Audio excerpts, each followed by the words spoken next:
kahit na karanasan nito. I admire your strong personality. Tanging wika niya. I am not strong enough. Ang totoo, napakahina ko. Of course, we all have weaknesses. Off topic, pwede ba tayong pumunta ng mall bukas? At pwedeng pautang na rin. Kailangan ko lang bumili ng komportableng personal na gamit.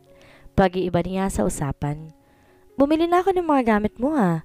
Sorry, hindi ko gusto yung mga binili mong damit. Ayoko rin sa shampoo, perfume at masyado masikip ang binili mong underwear. Naliliitan ka ata sa akin eh. At pwede bang akong bumili ng groceries, particular sa stock na pagkain? Sabi niya at hindi inisip kung labis na bang hinihiling niya. Hindi niya malimitahan ang pagiging bulgar niya. Ganon ata talaga ang human nature niya. Na ilang segundong tahimik si Shara. Maya-maya bigla itong tumawa. Ngumiti siya pero agad ding naglaho na makadama siya ng hindi may paliwanag na pagsikto ng puso niya.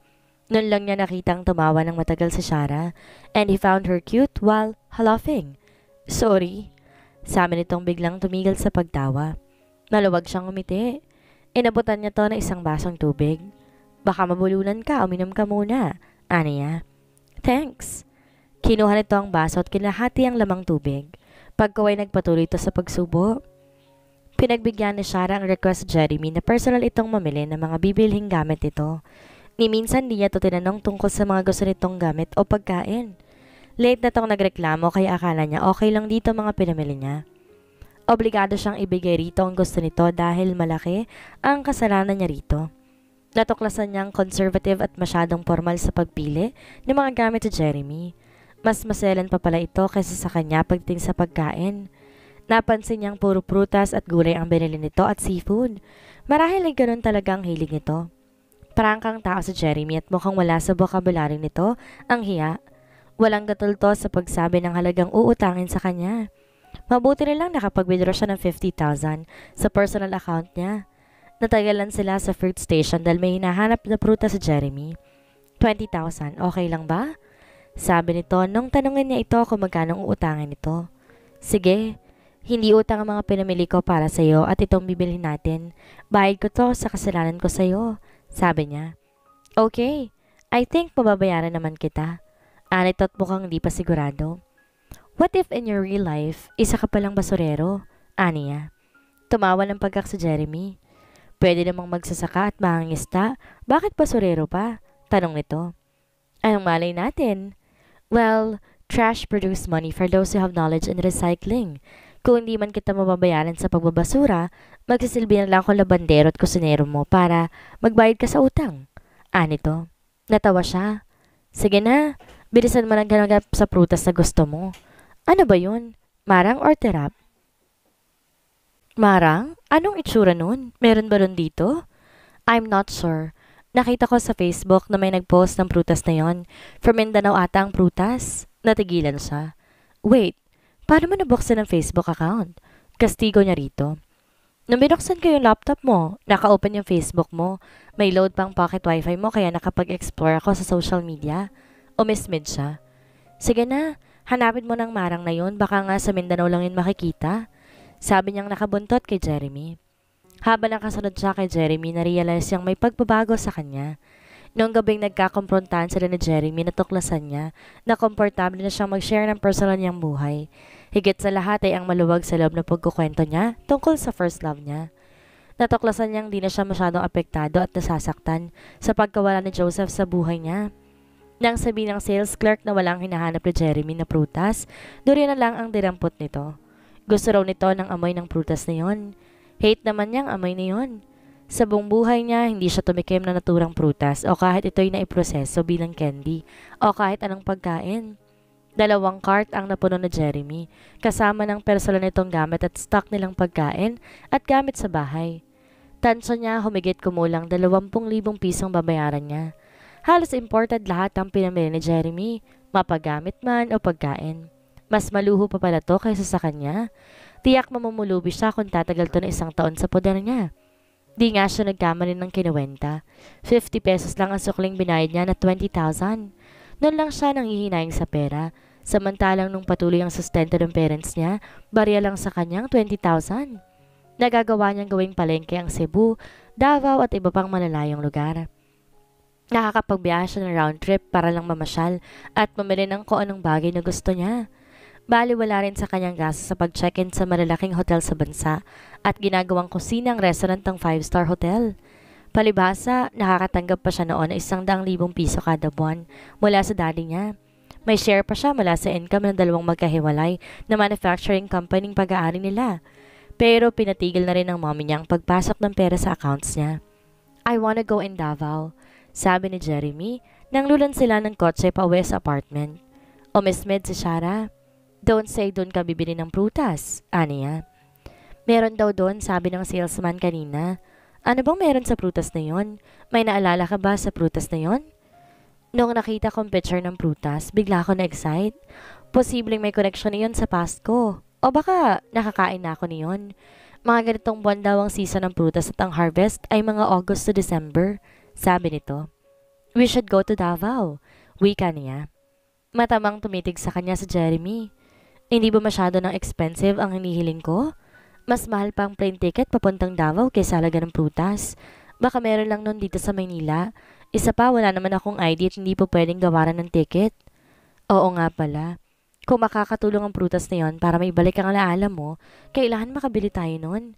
Maghanap muna tayo rito, baka meron lang. Kung wala rito, baka meron sa ibang probinsya na malapit lang. Mukhang maganda sa Davao. Nakapunta ka na ba doon? Palagi akong pumapasyal doon. Nakapag-tour na ako sa buong bansa. Obvious naman eh. Nakarating ka na rin ba sa ibang bansa? O sisa pa nito? 3 taon akong tumira sa Osaka, Japan. Sa lugar ng daddy ko. Doon ako nag-aral ng grade 3 hanggang grade 6. Nakapagbakasyon na rin ako sa New York. Naroon ang hotel business ng parents ko at nakabili ng property doon ng dad ko. May rest house din ng dad ko sa Canada na naipondar niya nung binata pa siya. Kwento niya. Meaning ang dad mo talagang mayaman? Nagmula rin sa may impluwensyang pamilyang mommy ko. Ang parents niya parehong nasa politika noon at nagmamayari ng pinakamalaking poultry farm sa Nueva Ecija at hatchery. Matagal nang nagtayo ng business si dad dito sa bansa. Una niyang tinayo ang canned goods and frozen products production and ang poultry farm nila mommy ang nagsusupply ng mga poultry meats at seafood sa kumpanya ni daddy. Si mommy nang namamahala ng farm noon at doon sila nagkakilala ni daddy. At kaya napunta kay daddy ang Yasaka International Hotel and Casino sa New York ay dahil biglang namatay ang half Japanese-American na papa ni daddy. Nag-iisang anak siya kaya obligado siyang akuin ng responsibilidad sa hotel. Kaya sila ni mommy ang magkatawa ngayon sa pamamahala ng hotel. Ang mga naiwang beses ni daddy at mommy rito, pinamamahalaan ng 2 kuya ko. Mahabang kwento niya. Noon lang hindi uminit ang ulo ni Shara sa usad pagong na traffic. Ikaw lang ata ang rich kid na ayaw magbuhay prinsesa. Hindi ka ba masaya sa buhay mayaman? Kaswal na wika ni Jeremy. Not all rich people are living in paradise. Sometimes I feel like I'm swallowed with money and material things. Nung nakilala ko mga kabanda ko, especially my ex-boyfriend, I realized that being a simple and ordinary person was the real rich creation because they experience all gestures of life. At ang best friend kong si Chacha, nagmula rin siya sa mayamang pamilya. Nagmamayari ng malaking beach resort sa La Union ang pamilya niya. Malawak din ang farm lot nila at ang tatay niya, kasalukuyang gobernador ng La Union. Ang mama niya naman retired college teacher, major niya ang business. Naikumpara kong sarili ko sa kanya. Simple lang siyang tingnan, hindi obvious na may kaya sa buhay. Nagagawa niyang literal na mga gawaing mostly ay mga simpleng tao lang nakakagawa. Hindi siya gumagamit ng kotse kapag nagta-travel. Sumasakay siya ng bus pauwi sa probinsya nila. Nainggit nga ako sa kanya kasi nakapagtapos siya ng pag-aaral ng sarili niyang pera at ginagastos.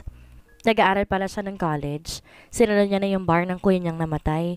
Marami siyang alam. She's good in cooking, baking, and arts. Patuloy niya. So you wanna be like her, right? Hindi siya umimik. Alam niya kahit gusto niyang matulad kay Chacha o sa dati ng nobyo na naging independent, hindi ganun kadali dahil hindi kasing supportive ng parents ng mga ito ang parents niya. Isa pa, hindi siya kasing tiyaga ng mga ito. Mainipin siya at bipolar. Di siya mapakali sa buhay niya.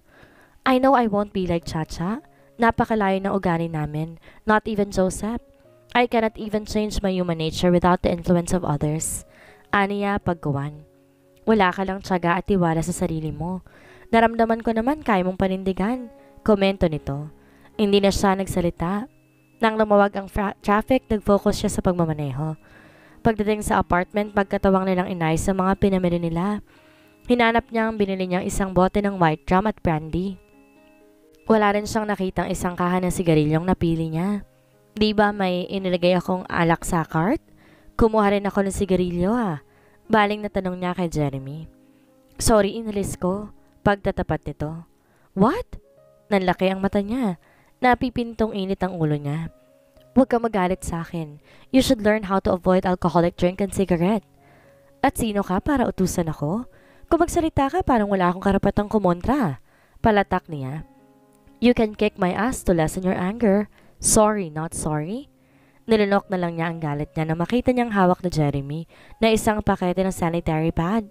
Wala siyang kinuhang ganon pero nasa listahan niya yon dahil dumating na ang dalaw niya. It's yours. Nabasa ko to sa listahan mo pero hindi ko nakita na kumuha ka kaya ako nang kumuha. Sabi nito at saka iniabot sa kanyang isang pakete ng sanitary pad. Walang imek na kinuha niya iyon. Di niya pinansin ang binata. Pumasok na lamang siya sa kanyang kwarto at nagbihis. Hindi siya komportable dahil isang palikuran ng apartment at nasa tabi ng kusina. Kapag ganong may dalaw siya, masyado siyang makalat. Kahit sa mga kapatid niyang lalaki, mailap siya kapag ganong may dalaw siya. Pagdating niya sa kusina, naroon sa Jeremy at inaayos ang groceries at pagkain. Naipansin niya na hindi masyadong ginagamit ni Jeremy ang saklay nito. Diretso rin ang lakad nito. Ako na ang magluluto ng lunch, sabi nito. Sigurado ka bang magluto ng main course? Dudang tanong niya rito. I'm not sure but I think I am more knowledgeable in cooking than you. Nangiinsultong wika nito pero nakangiti. Kinindatan pa siya nito bagay na ikinawindang ng puso niya. Nilinis niya ang kung anong bumara sa lalamunan niya. Anong lulutuin mo? Kurot noong tanong niya. I am craving of beef steak, sagot nito. Do you know the cooking procedure? Nag-research ako sa internet. Naisulat ko sa papel ang recipe. Don't worry, nakakaintindi ako ng recipe. Nakangiting tugon nito at muli siyang kinindatan. Iniwasan siya nito ng tingin. Lumapit siya sa preparing table kung saan din nakapwesto si Jeremy. Naghiwa to ng kalamansi at pinipiga. Nilabas niya ang lemon at mga dalandan.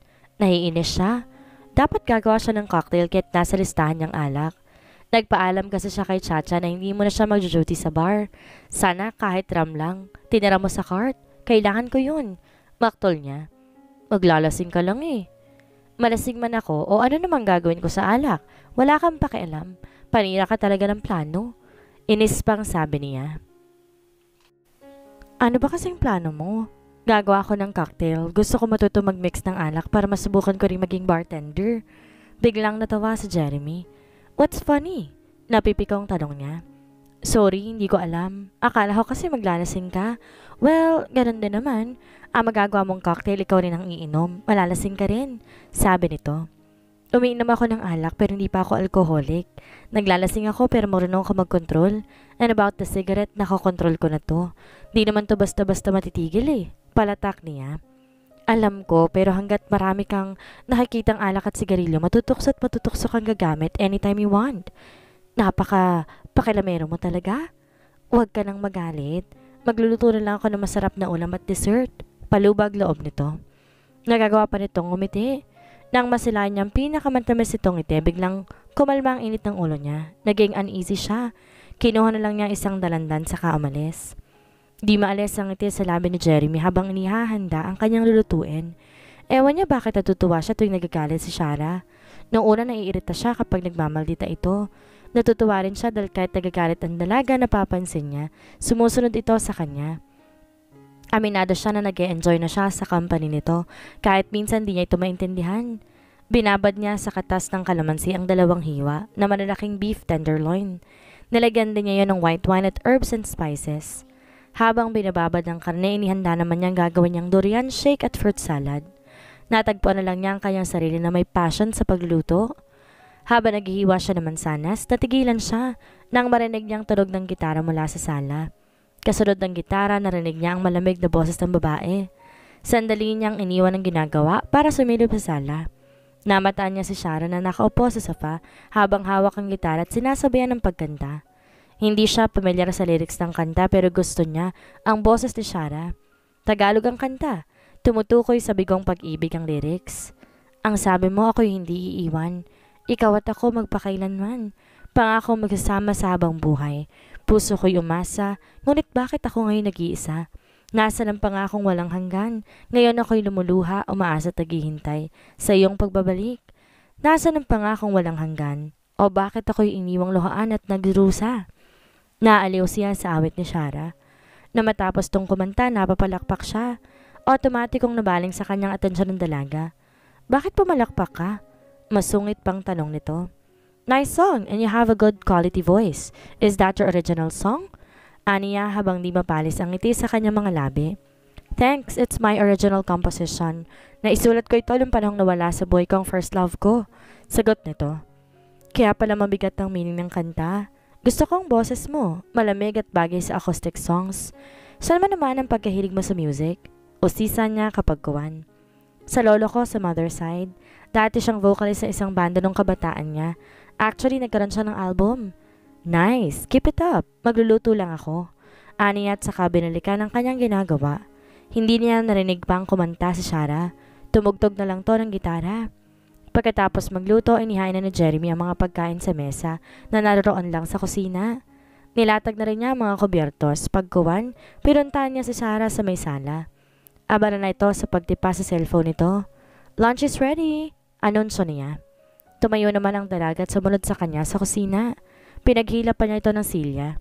Na makaupo ito'y lumuklok naman siya sa silyang katapat nito. Nakatutok pa rin ito sa cellphone. Mukhang naglalaro ito dahil may narinig siyang nagsasalitang babae at halo-halong tunog. Hey, mamaya na yan, saway niya rito. Sandali, ayaw paawat na sagot nito. Adi ka rin pala sa mobile games? Maraming nababaliw sa ganyan. Nakita ko rin sa laptop mong sandamakmak na games. Let's eat first. Ani at binabalin sa wakas ni Shara ang cellphone.